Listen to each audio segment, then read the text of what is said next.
Hello and welcome to the Golden Gloves Chat Show. With me, I've got a very special guest all the way from the Eastern Cape, Mr. Luthando Jack. Luthando, let's do the shake, the fist pump as they do, or the elbow pump. Yes.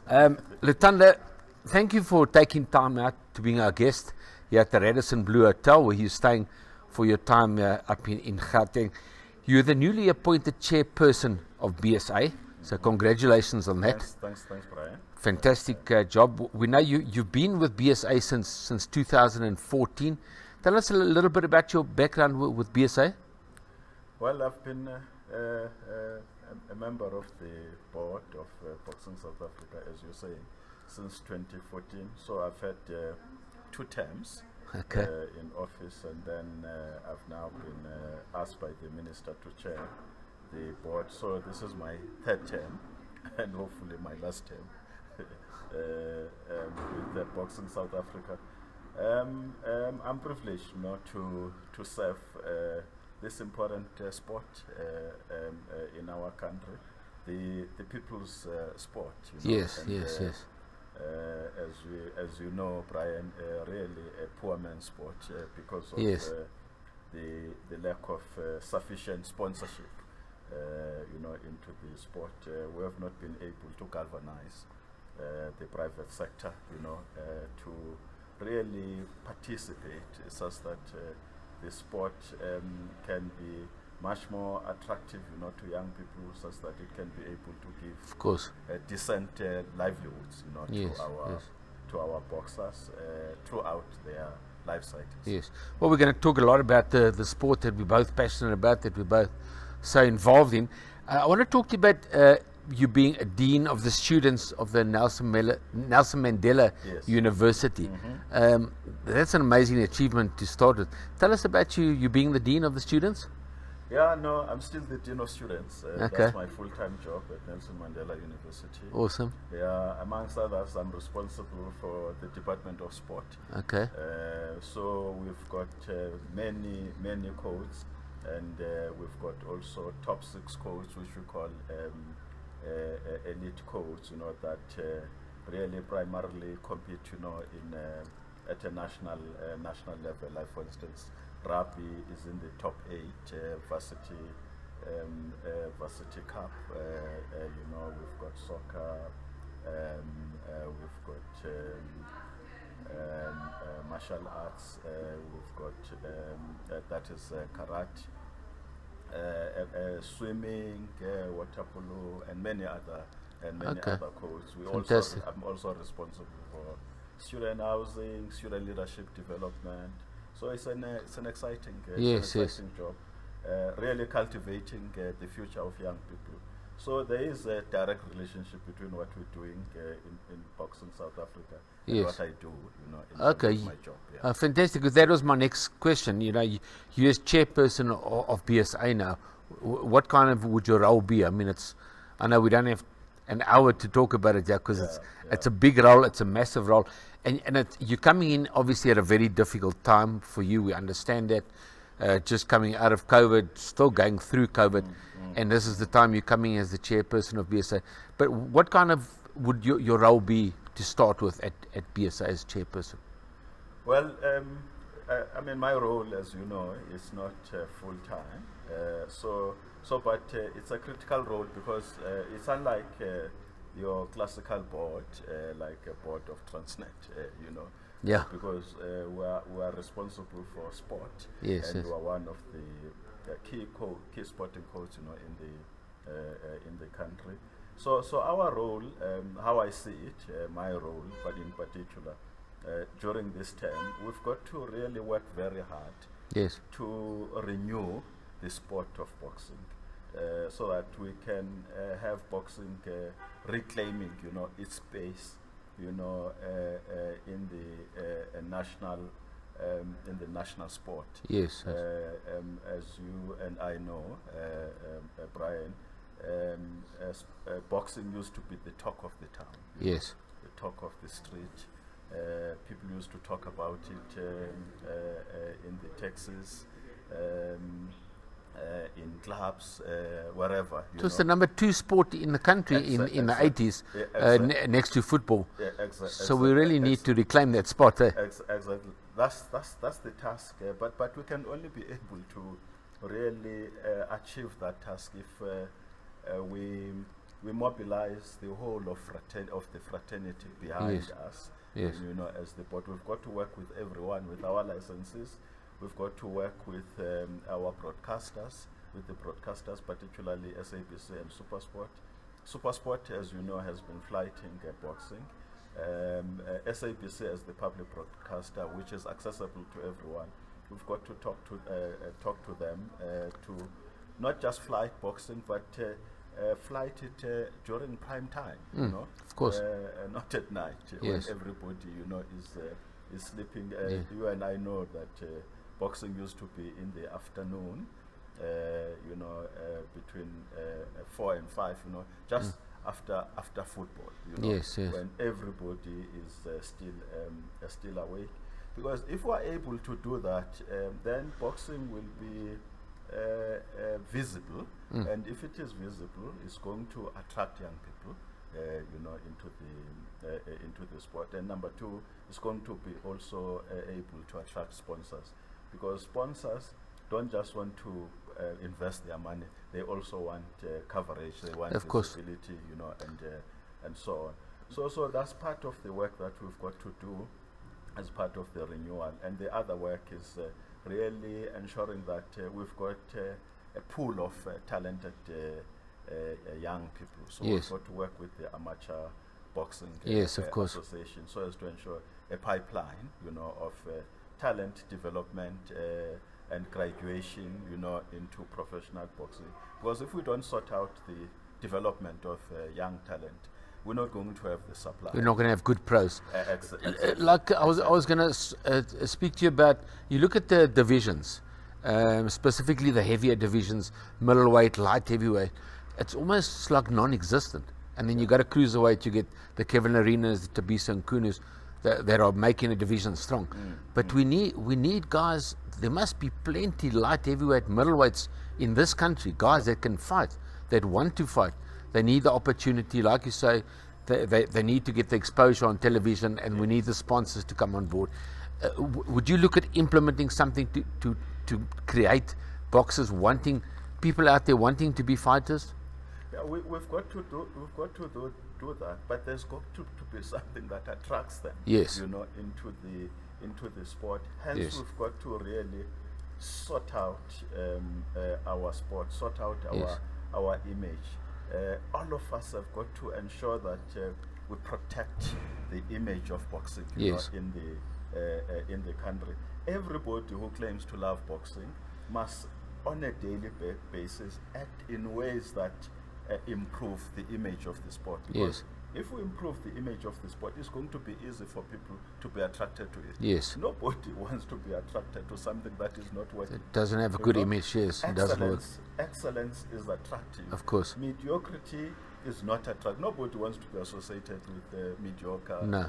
And so that's why at the core of what we want to do is to unite the fraternity around a common program to renew the sport of boxing.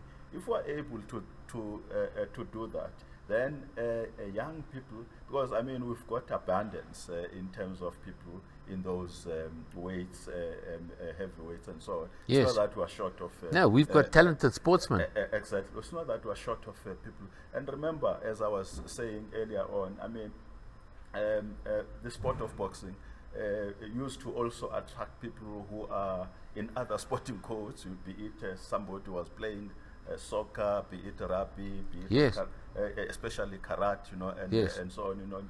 To rugby players love to box as well. Exactly. So, but we can only be able to do that if we demonstrate that boxing is working, in South Africa. So we've got to get boxing really, truly working for sure. Thanks, Luthando. That leads me to my next question. Over the past few years, we've found that managers and trainers coming from the amateur ranks and coming from no ranks are getting licensed, and they just don't have the qualifications to be good cut men in the corner, good trainers, good managers. Is that something obviously you would look at seriously? No, we've got to look into that, Brian. For every critical player, we must have a system of grading. Yes. For promoters, in order for you to be an international promoter, you must have satisfied particular requirements. Correct. It can't be that anyone just comes into boxing without any interest, in the development of boxing. For trainers, for instance, we must have a process of grading, yes. for trainers and this must be underpinned by a training program, for all clinics. Yes, clinics to teach the guys how to deal with cuts. And that's what we also want to quickly establish. We are engaging, for instance, CatSitter to partner with us, around a training program for all our licenses, yes, including the athlete. Yes, Brian, of course. You are a former champ yourself. We've got to ensure that, for instance, with regards to our boxers, which is my big passion, we've got to make sure that we train them not only in terms of their athletic ability, yes, but we've got to also train them around everything around their correct, lives. Correct. How do they manage their funds? Yes. Opening investments. Because very importantly, I'm going to talk to you about that. We've got to ensure, we've got to take keen interest about their life beyond boxing. Let's talk about the investments. Golden Gloves takes 10% from all their fighters that fight on the Golden Glove shows and puts it into managed investments, which is great for the fighters. For one day when the guys are to prevent them from being destitute. So Golden Gloves has started taking 10%. I would imagine, would you look at BSA maybe taking a 10% or something to that nature from the fighters' purse, so it doesn't even affect them? They know exactly, okay, that's what I'm earning, that's what's coming off. And you put it away for 5 years, for 10 years, sadly, I'm sure you know as well, there's so many destitute fighters out there. Guys that have made a lot of money even, but didn't know how to invest it. Bad investment advisors have told them what to do. They've lost everything. And the guys are down and out. So we need to help them. No, definitely. We've got to look into that. It's part of what I'm really talking about. We've got to talk to the boxers and engage the promoters, and everybody else in this regard. It's very important, because now what we've experienced, for instance, you'd have some of the former boxers dying, and there will be challenges in terms of the barrier, and so on. So congratulations, to Golden Gloves, for having taken that initiative. Yeah, for sure. It's a step in the right direction. Yes. It's something that we are considering seriously. Yes. Some kind of investment fund, have boxers contributing, towards that. We can also find other players, and put this in a nice investment portfolio. Yes, that will be fantastic. Such that then when one's life cycle comes to an end as a boxer, this person can then have something, yes, in terms of their livelihood. Yes. And this should also help or kind of broaden or expand what we're talking about in terms of looking at the total career, of a boxer. Was really still active, as well as whilst the boxer is not active. Like, for instance, some may want to, at the twilight of their career, may want to be a manager, to be a promoter. Others may just want to be something else. Yes. Do something else outside boxing. So we must have prepared them for all those career pathways. You look at training them, at least preparing them, like you say. Yeah, that's fantastic, Luthando. I think that's exactly what I wanted to talk to you about. I think we've covered just about basically everything. The safety in boxing is a big, important issue for all of us. Like we said, when the guys get knocked out, the management trainers need to know that the guys can't spar before the 90 days, that kind of thing. We have covered that. Fantastic. We've spoken about really everything, and I think the investment thing is very important. And we're on the same page. So Golden Gloves has started at the trend, and I'm sure you're going to help us a lot with BSA. Something I really enjoyed from one of your other interviews with Bongani Makgasela from the Sowetan was you spoke about the Floyd Mayweathers of the world becoming promoters after boxing, the Oscar De La Hoyas of the world. Obviously, they made probably a lot more money than all of us, but so it was a bit easier. But I like that, what you said.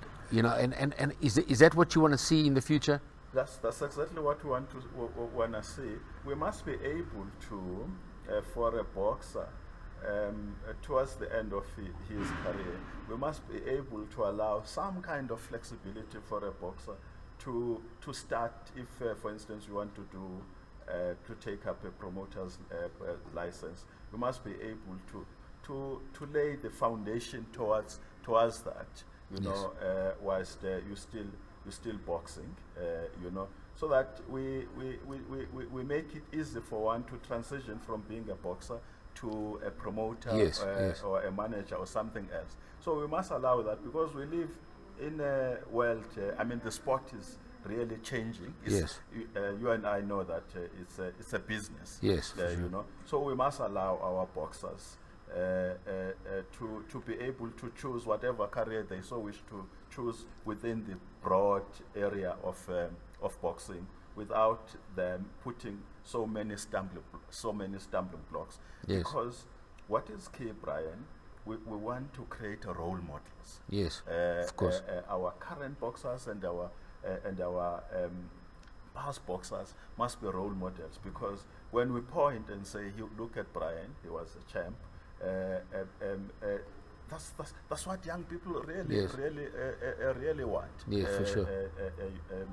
You know, so that's what we really want to do, and we open into entering into partnerships. We open into learning, for instance, from Golden Gloves in terms of the road that you have traversed. So far, you're one of the most experienced promotions, you know, in the country. You've traversed the road, so we're prepared to come and talk to you about your lessons and so on, and would also want you to be active, you know, in terms of contributing to this vision that we are putting forward around renewing boxing. As I'm saying, we want to work with everyone, you know, within the Thanks, Luthando. Thank you. And we're a team, you know, we're a family. I've always said it, you know, some promoters might have a bit of rivalry, fighters, managers, trainers have a bit of rivalry, but boxing's a family. We're all family, we're all in it to make the sport great. So thank you for your time. I really enjoyed chatting to you. Thank you for taking time out in your short visit here to Johannesburg. We look forward to seeing you as our chairperson of BSA. And we're going to hold you to some of the statements you made. We're going to back you. I'm there to help you as well. I think we need to have a lot of clinics for the guys, teach guys how to become a promoter, how to become a manager, how to become a trainer, and how to become a chairperson of BSA one day. So thank you for your time. You like to do the elbow shake. I like the elbow. I appreciate your time. Travel safely back to Port Elizabeth as the Dean of the Students. Thank you for joining us, Mr. Luthando Jack. Thanks, Brian. Thanks for having me. Looking forward to more engagements. We are open. Feel free anytime to throw in suggestions and so on. Absolutely. Well, this is our first interview ever, and it's definitely not our last. Thank you, Luthando Jack, for your time. From me, Brian Mitchell, thank you for watching.